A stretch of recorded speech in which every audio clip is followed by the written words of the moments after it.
Alaikum wa rahmatullah, bienvenue à toi sur ma chaîne YouTube. Alors tu connais le rituel, juste avant de commencer cette vidéo, je vais te demander de bien vouloir t'abonner à ma chaîne, juste en cliquant là sur le petit bouton rouge s'abonner. N'oublie pas également d'activer la cloche de notification pour recevoir les dernières vidéos.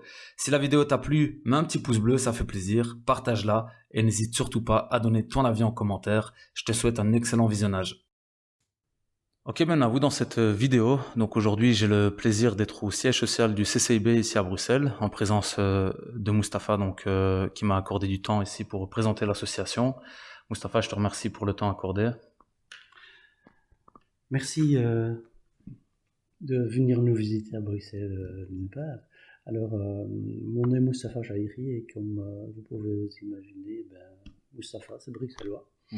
Et je suis cofondateur du collectif contre l'islamophobie en Belgique avec des hommes et des femmes qui en 2014 ont pris conscience qu'il était impératif de s'organiser pour lutter contre l'islamophobie. Très bien. Et nous avons créé le collectif contre l'islamophobie en Belgique. Donc, si tu peux un petit peu nous expliquer en quelques mots qu'est-ce que le CCIB justement Alors le collectif contre l'islamophobie est une association antiraciste, pas communautaire, pas religieuse, pas partisane. C'est dans l'esprit de l'Agence des droits fondamentaux européenne qu'on s'inscrit. Et l'islamophobie, on a dû d'abord définir ce que c'était l'islamophobie, donc au travers d'un travail très important de consultation de juristes, de consultation d'associations, de consultation de partis politiques, d'institutions, etc. Et aujourd'hui, l'islamophobie est un mot qui est utilisé partout, dans tous les rapports internationaux, dans toutes les langues, dans tout le monde antiraciste en tout cas. C'est vraiment le mot qui est utilisé pour définir ce phénomène. Ce phénomène, c'est quoi? C'est tout simplement une violation des droits de l'homme. Cette violation, c'est des crimes de haine, c'est des délits d'opinion, c'est des délits de haine, c'est de la haine, c'est de la xénophobie, c'est des discriminations à l'encontre de musulmans, à l'encontre de biens de musulmans, à l'encontre d'institutions de musulmans, ou pas de musulmans, qu'on pourrait croire que c'est des musulmans. Donc c'est important. Et ces violences peuvent être psychologiques, peuvent être économiques, peuvent être physiques, peuvent être verbales. Donc c'est ça que nous avons défini en étant ce qu'est l'islamophobie. Donc ça c'est très important. Alors l'islamophobie, on a développé aussi une méthode pédagogique pour expliquer ce que c'était l'islamophobie, parce que ça reste quand même quelque chose d'assez pas méconnu. Au niveau des citoyens, quand on n'est pas confronté à de la haine, quand on n'est pas confronté à une discrimination, on pense que ça n'existe pas. Donc il faut donner un mot sur quelque chose et un bon mot pour expliquer ce que c'est. Donc c'est le travail que nous avons fait aussi. Et c'est pour ça qu'on a défini dans notre méthode pédagogique 3 étapes. La première étape étant la construction du problème musulman. On va sortir toute une série d'anathèmes sur un groupe de population pour créer une opinion négative vis-à-vis de cette population. C'est un mécanisme qui est utilisé depuis partout dans le monde, depuis des siècles, etc., lorsque l'on veut nuire à une partie de la population. Donc ça c'est très important. Et on va sortir que votre barbe nuit, la taille de votre barbe nuit, votre foulard nuit, ce que vous vendez dans votre boucherie nuit, la façon dont vous faites vos lieux de culte, ça nuit, etc. Donc on va créer toute une série d'anathèmes. On va créer toute une série de sujets, on va mettre sur la table. On va créer une opinion négative et cette opinion négative, on va la propager. On va la propager au travers de propagande politique, médiatique, etc. Et on crée une opinion hostile par rapport à un groupe de population. Vous et moi, nous sommes des humains. Nous avons des neurones, nous avons des sensations, nous avons des émotions. Vous réagissez de peur de monter dans un ascenseur, de peur de monter dans un avion, d'autres de peur de voir une araignée ou un cafard, etc. Donc nous sommes tous animés par quelque chose qui nous touche émotionnellement. Mais la majorité des gens, ça les gêne pas, ils se font soigner, etc. Et le mot phobie, parfois, ça veut aussi dire le mot haine. Pourquoi? Parce que dans xénophobie, c'est la haine de l'autre. C'est pas la peur de l'autre. Ok? Donc c'est très important de cette deuxième étape de comprendre l'influence sur les émotions des êtres humains. Et Dieu merci, la majorité des gens, ils gardent ça pour eux, ils parviennent à contrôler les situations, etc. Mais il y en a d'autres qui passent à l'acte. C'est ça. Ils vont taguer des mosquées, ils jettent des têtes de cochons devant des domiciles de quelqu'un, ils empêchent une dame de rentrer dans l'enseignement supérieur. Votre langue est trop longue, vous devez la couper si vous voulez rentrer dans un tel service, etc. Et là, on passe dans le troisième champ. C'est le champ antidiscrimination, c'est le champ de la loi. Vous commettez une infraction ou vous pensez qu'une infraction est commise. Okay? Donc ça, c'est très important dans notre travail, c'est d'avoir effectivement utilisé un mot et bien le définir, et ensuite comment ça se construit. Et puis il y a la troisième phase, c'est l'assistance aux victimes de l'islamophobie. Donc on parle d'un phénomène qui existe depuis toujours, j'ai envie de dire, donc qui n'est pas spécialement lié uniquement aux musulmans, mais qui est lié à l'individu de manière générale, à l'autre. Est-ce qu'aujourd'hui, justement, ce terme est suffisamment compris? Est-ce que vous constatez, vous, à travers les réactions, est-ce que vous constatez que les musulmans sont suffisamment éveillés par rapport à cette réalité de l'islamophobie? Est-ce que tu peux également confirmer qu'effectivement, l'islamophobie est bien une réalité dans notre société à travers les différents cas que vous recevez, quoi? Alors, l'islamophobie n'est pas un mythe, n'est pas un concept. C'est pour ça que dans le cadre du travail du collectif contre l'islamophobie en Belgique, on a défini 3 priorités stratégiques. La première, c'est le soutien aux femmes majeures qui sont discriminées dans l'emploi et dans l'enseignement. On pourra peut-être y revenir tout à l'heure. Le deuxième, c'est le monitoring des actes islamophobes. On doit être objectif et factuel.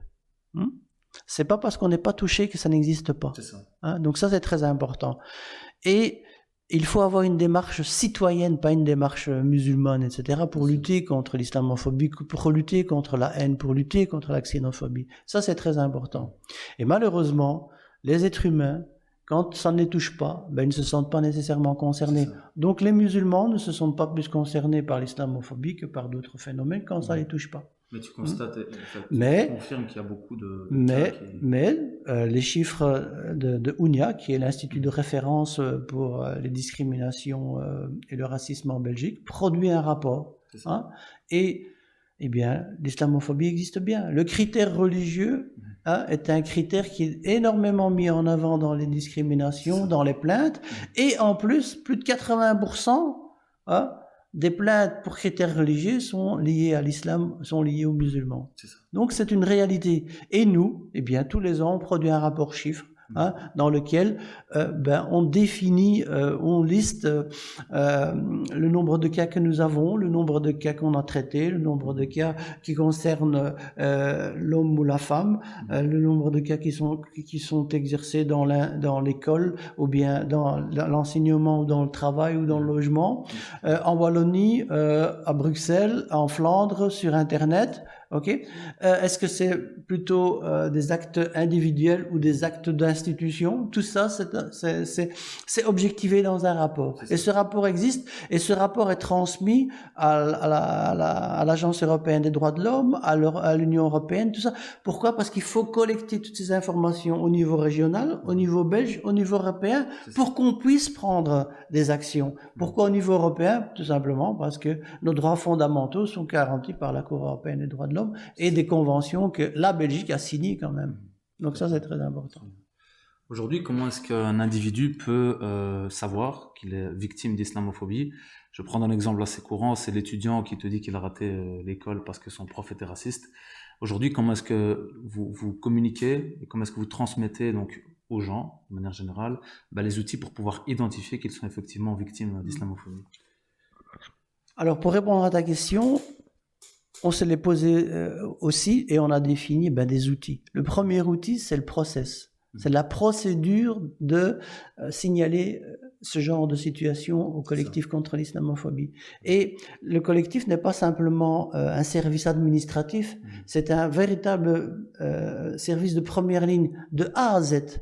La première chose, c'est effectivement de rencontrer l'humain qui est en face, parce qu'il est dans un état de choc, il est dans un état de déni, et ça peut être dramatique pour sa situation professionnelle, familiale. Donc c'est la reconstruction, une co-construction dans la reconstruction de la personne qui vient vous voir, pour la sortir le plus vite de cette situation de choc. Puis sentir qu'elle n'est pas seule. Et qu'elle ne sentir pas. Parfois, il y a des gens qui veulent juste parler et qui s'en vont. Une fois que cette situation de confiance est établie, eh bien, on va prendre des faits factuels. Effectivement, on va analyser ce qui a été dit, par qui ça a été dit, les circonstances, etc. C'est très important. Ensuite, avec notre méthode de travail, eh bien, on va définir effectivement si c'est de l'islamophobie ou pas de l'islamophobie. Si c'est pas de l'islamophobie, on va vous orienter vers d'autres services qui sont beaucoup plus spécialisés dans la violence policière, dans un inspecteur scolaire parce que vous avez raté, etc. Donc beaucoup de choses comme ça. On va vous diriger vers d'autres associations qui sont spécialisées. Donc. Et quand c'est de l'islamophobie, alors on prendra le dossier en charge et on vérifiera si c'est de l'islamophobie sanctionnable par la loi ou pas sanctionnable par la loi. C'est ça. Ok. Et si c'est sanctionnable par la loi, eh bien, on va vous proposer une certaine démarche pour continuer. Parce que sans vous, on ne peut pas solutionner l'affaire. On ne peut pas se mettre à votre place. C'est de votre temps qu'il va falloir y mettre. C'est de votre énergie, de votre disponibilité. Sinon, on ne sera pas y aller. On privilégie toujours la méthode de médiation. Pourquoi? Parce que la médiation permet de convaincre plus facilement la partie adverse. Parce qu'elle ne savait peut-être pas que c'était de la discrimination. Ça, c'est une chose. Et en plus, si on trouve une solution, c'est pas seulement pour vous qu'on va la trouver, mais c'est pour l'ensemble des gens qui sont concernés dans la même situation que vous. Et ces cas-là, on va toujours les travailler avec UNIA, qui est quand même l'institution de référence. Ils sont plus grands, ils ont les moyens, ils ont des spécialistes, ils ont de l'énergie, ils ont la loi. A bien défini leur rôle, etc. Donc ils ont une légitimité que malheureusement la société civile dont fait partie le CCIB n'a pas toujours. Donc c'est très très important d'aller vers ça. Et quand on vous ferme la porte, quand on vous ferme les fenêtres et qu'on vous crache dessus, malheureusement dans le sens figuré et parfois même dans le sens propre, eh bien il vous reste la voie judiciaire. C'est ça. La voie judiciaire est très longue, épuisante, coûteuse, et c'est parfois un coup de poker. C'est peut-être aussi pour ça que beaucoup de personnes ont peut-être de la réticence à manifester. Beaucoup de gens ont de la réticence à y aller, et ça c'est pas seulement l'islamophobie, mais c'est l'ensemble des discriminations, d'une part, beaucoup de réticence. Et en ce qui concerne l'islamophobie, il y a quelque chose qui vient s'ajouter en plus, c'est la peur des institutions, la peur de perdre son emploi, le mauvais accueil à la police, le manque de savoir rédiger une plainte, etc. Donc ça, c'est effectivement... Et puis il y a toujours des gens qui disent de toute façon, ça ne changera pas. Ces gens-là, on ne sait rien y faire. Okay. Donc il faut pouvoir aller dans ces actions. Je me permets, est-ce que cette peur, à ton sens, est une peur qui est liée à tout citoyen, ou est-ce que c'est culturel, la peur de se retourner contre une institution, contre son employeur, etc. par exemple? Alors, d'une manière générale, c'est propre à tous les citoyens, mais encore plus, c'est ancré dans la tête du musulman aujourd'hui, tellement les médias, tellement les discours politiques, tellement la situation est écrasante. Il y a une charge morale terrible, une charge émotionnelle terrible sur les musulmans aujourd'hui. Il y en a qui pensent que ce n'est pas vrai, mais c'est parce que ça ne les concerne pas. Et j'espère qu'ils ne seront jamais confrontés à de l'islamophobie. Très bien. Donc vous aujourd'hui, concrètement, donc pour des personnes qui se sentiraient concernées, soit par la cause des actions que vous menez contre l'islamophobie, ou soit qui se sentiraient victimes d'islamophobie, à quoi est-ce que vous les appelez aujourd'hui à travers le CCIB? Pour lutter contre un phénomène, individuellement, on ne peut pas. Donc il faut s'organiser.